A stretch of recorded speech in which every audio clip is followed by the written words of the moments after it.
Our guest, of course, is Jennifer Beals, and we're thrilled that she's with us. She has a brand new show called The Chicago Code on Fox, and it airs on Monday nights. Welcome to our show. Thank you so much. You mash that button there, top button. There you go. There That you go. one. There we go. Oh, Perfect. I can do it. I have You can do degree. everything. Okay, thank you. You do get more beautiful. You just do. No, I just get, more and more hair and makeup teams. It We takes don't. a village. We're not buying it, Jennifer Beals. We're not buying it at all. Before we get into talking about your new show, how does it? You're a Barbie doll now. Am I? There's a Flashdance Oh, Barbie doll. yes, that's very exciting. Does she have big thighs? So, I don't 'Cause that know. would be real. Probably not, but she does. She has she works a sweatshirt pretty well for a 12-inch doll. Okay. I have to say. And if people go back and watch Flashdance, no one has ever worked a sweatshirt. That is still one of the sexiest scenes that's ever been put on film, ever, ever, ever. You sort of changing clothes under the sweatshirt. And, that happened from a costume fitting for the show where I had to, I don't know what happened, but I had some shirt on and they wanted to see the lingerie, but I couldn't take the shirt off. And so I took the bra off from underneath my shirt. And I had always been accustomed to this kind of undressing from when I was a girl, and I had to go from Chicago to Palos Heights for horseback riding lessons, which I paid for by myself, might I add. And I had to change clothes in the car, and I didn't want all the, Everyone else to see everybody else everything. to see me.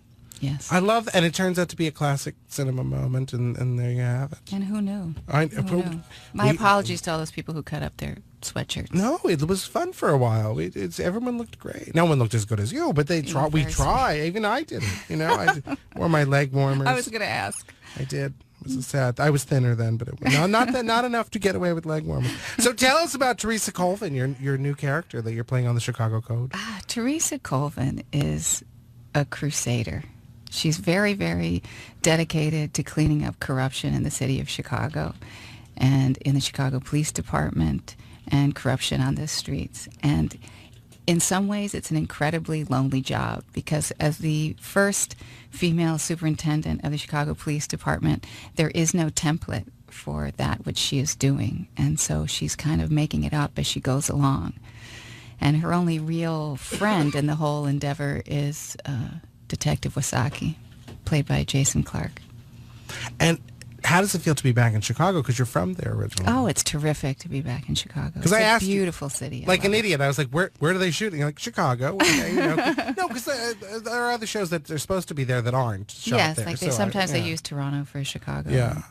But Chicago is Chicago. It's got such a singular skyline, and the sound of Chicago is very particular. And I think it helps with the authenticity of the show, obviously, to shoot there. And always we have real Chicago police officers on the set. We have, someone there advising us all the time on the authenticity of scenes. And it's been really, really terrific to be there. Did you do research on things before? Oh, absolutely. We went on ride-alongs. What is that like? Oh, it's very intense. But I have to say that as the show progressed and as I did more and more ride-alongs, I got more relaxed about being out on the street. And it was interesting. It was interesting. The first time I was very concerned, and then by the last time I was out there, helping them gather evidence. So it was fun. We are talking to Jennifer Beals, the star of the new Fox show, the cop drama called The Chicago Code, and it's on Monday nights at 9 p.m. Eastern and Pacific. And Doria, I know you're a big fan of our guest here.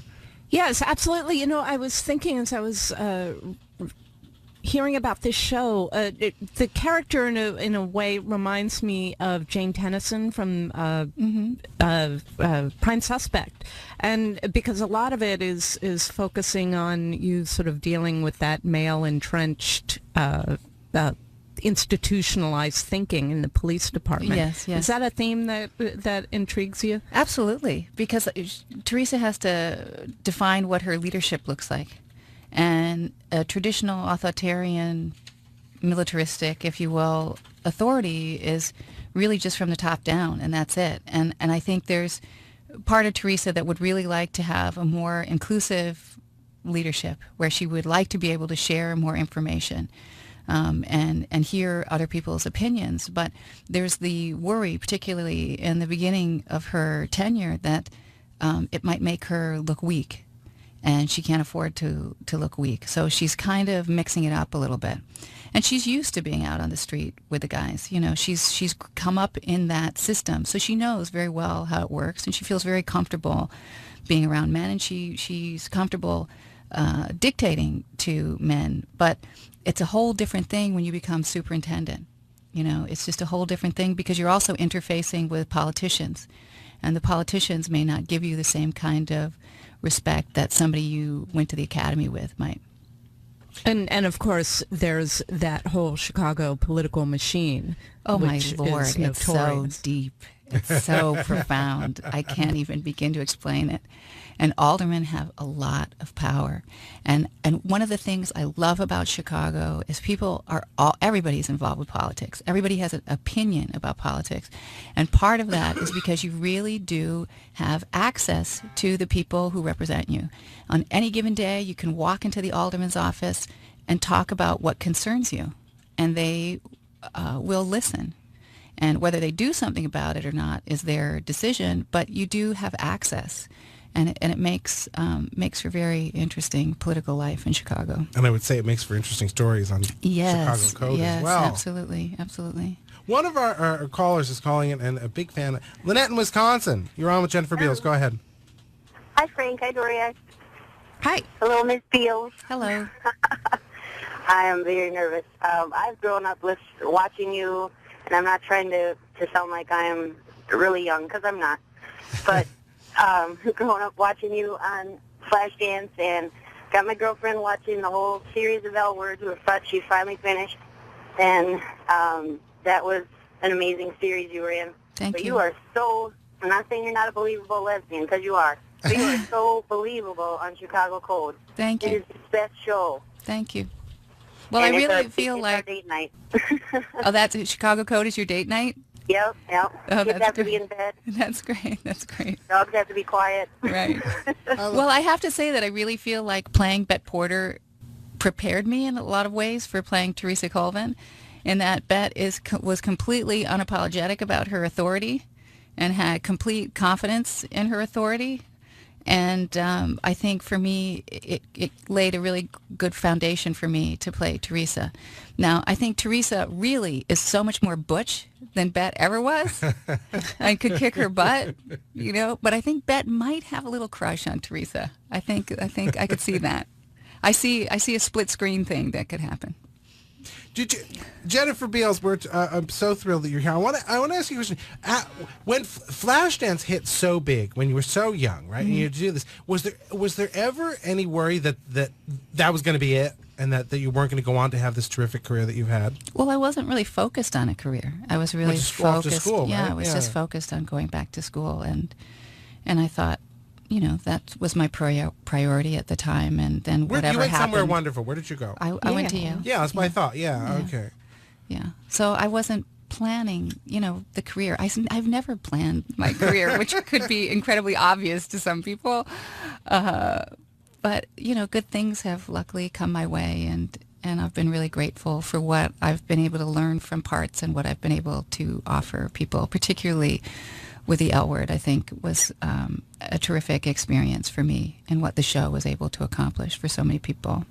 Yeah, the big people are nuts about that show. I was going to say to you, I always remember the shoot there was a photo shoot at the Delano, and you were in that giant chair. Oh, yes, that was really fun. To me, when I saw those photos, I was like, oh, there's so much more coming from Jennifer Beals. You know, that's what it felt like to me, seeing those photos. It was I don't know if that was a big deal in your career or not. That photo shoot? For some reason, that spread to me suddenly. That felt like the beginning of a new chapter to me in the story. I don't know if that's true. Interesting. I never as a viewer and someone who had knew you from the days of this music. Anyway, but you know, I remember seeing that and thinking, oh my God, we've got so much more to hear from, and I'm so thrilled that we've gotten to. Thank you for coming to see us. Oh, my pleasure. My pleasure. Anytime. The Chicago Code is on Fox Monday nights at 9, right, Eastern and Pacific. In the middle, you got to figure out the rest of it, and you can TiVo it, but you got to watch it fast because we like the ratings. How many episodes have you done? 13, 13. including the pilot. Yeah. Terrific. Well, we'll be watching. And thank you so much for coming to see us. Thanks for inviting me. And Doria, I apologize in front of God and country that she was here and not with you, because I know you would have loved it. Just always the way it works. That's the way it goes.